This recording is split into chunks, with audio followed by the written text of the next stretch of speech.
Hello, it's Sylvia Michetti. This is Luminosity TV. The year is coming to an end, and I hope that you are gradually winding down, both physically, mentally, and emotionally.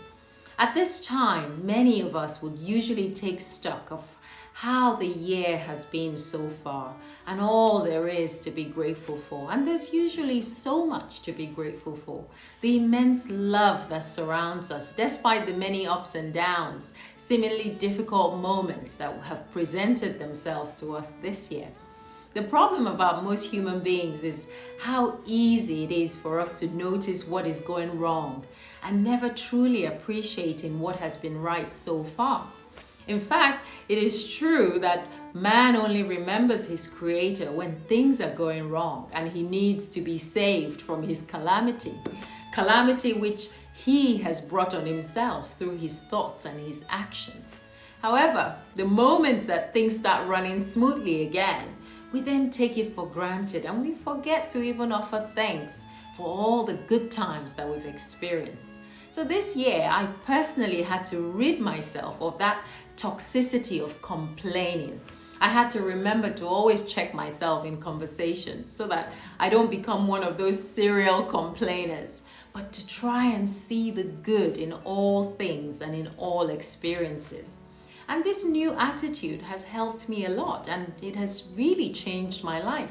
Before now, I'll be quick to complain and get irritated by the little things. Oh, I've gained a few pounds. Oh, we haven't got any sunshine today. Oh, I've got this bad headache.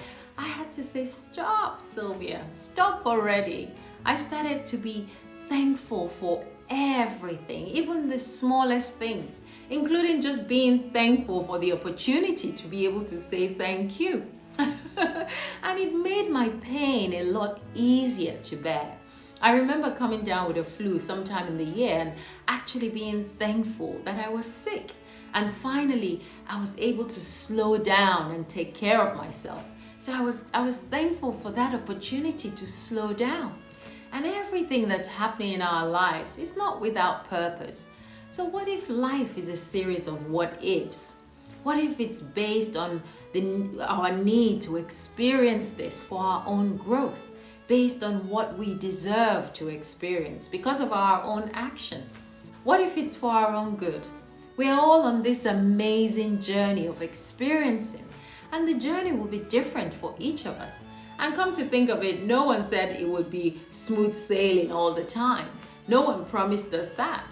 But it will be exactly as it should be. Some joy, some sadness, some ups and downs, hard and soft, highs and lows, and everything in between. Just like we have night and day and winter and summer, just like you would inhale and exhale. And when we observe this, we'll find out that it's always for our own good. Sometimes we just don't know what path lies before us. We think we know it and we've planned all of it. We're heading in the right direction with our lives until boom, a curveball is thrown into all of those plans that we were busy making. So what if those curveballs were part of the plan? And those difficult moments and experiences are really our greatest treasure, showing us the amount of strength that we have within. What if we're being schooled on how to overcome our fears and overcome our struggles? And we're being shown a better way out, away from the usual comfortable, carefully planned life, which may have been heading for a complete disaster in the first place. So ask yourself, is life a series of what ifs? And if these what ifs show up, will you be prepared to accept them joyfully? Can you see the woods for the trees, or will you rigidly stay on that impossible road where the trees are likely to fall and collapse on top of you? Everything in life requires movement, but it also requires stillness. So the ability to know when to move and when to be still, that's the key. They say that man was meant to sit still and find answers within himself, and then only then does he get moving. And if those answers are not there, then be still and wait patiently. This is growth. If you're not growing, you'll stagnate. And stagnation leads to death. And I mean spiritual death. And yet, if you would decided to make that step and follow that path that has just presented itself to you, who knows, 10, 15 years from now, you'll be saying, wow, I'm so glad I took that road. I'm so glad this happened. This has totally changed my life. And I'm saying this because I know someone who really needs to hear this at this time. A university student who recently told me how her life has been thrown into turmoil because, as you know, in some countries right now, some universities are insisting on you getting the you know what before you can attend lectures on the campus. And because she decided a long time ago that she wasn't getting it, she's had to quit her studies and will no longer be pursuing her degree.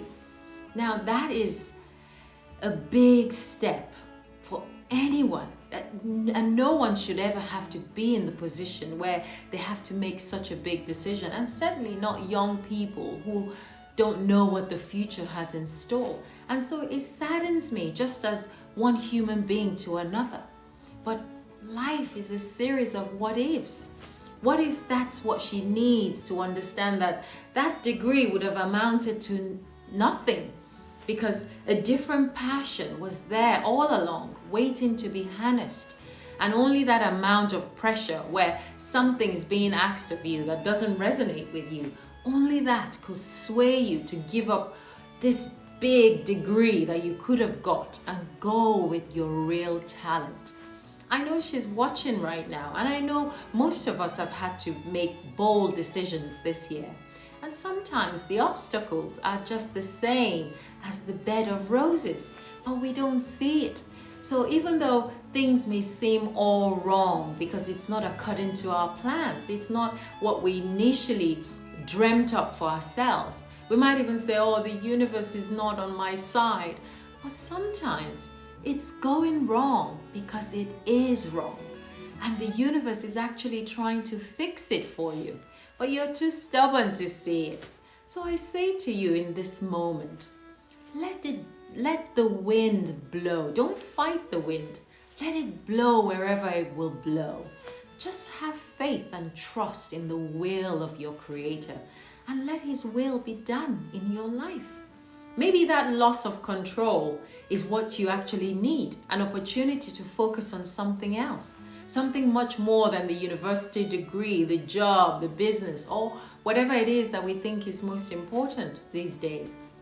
And yes, your ego might need a little lowering. It might even feel battered and bruised, but it's also you can see clearly. You can see the bigger things that are destined for you. What if? So when we go about our lives, let us give room for the new surprises that come in. And sometimes these unseemingly pleasant surprises that make their way into our huge arrangements that we've all planned, think of them as a minor discomfort rather than a storm. It's like cooking outside with an open fire, and then there's a strong wind that comes and a few leaves and dirt gets blown into your pot. It's better than the entire pot getting blown away.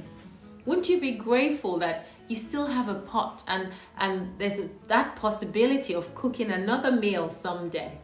So these challenging times, they're here to strengthen us, to allow us to have a better vision, to see what the future holds for us. We cannot change the weather. We cannot change the weather conditions, but we can condition ourselves to fit in with the weather. Umbrellas, raincoats, rain boots, even a plastic bag over your head. That should stop you from getting wet. So in a world where it demands of you to think big, shoot for the stars, go for the big goals, sometimes that's not what you need. You have to try the magic of being simple and starting small. Pick a goal that is just slightly above your comfort level.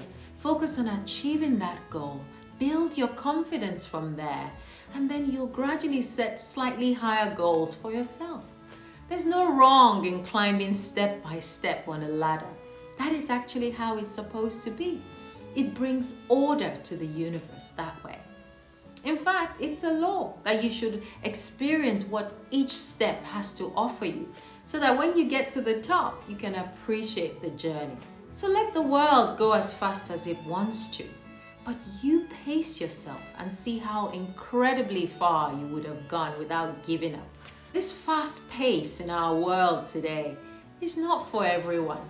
Most people end up crashing and burning out from the speed of running through life, and you don't want that in the long run. Until next time, be still and know that you are blessed. Bye for now.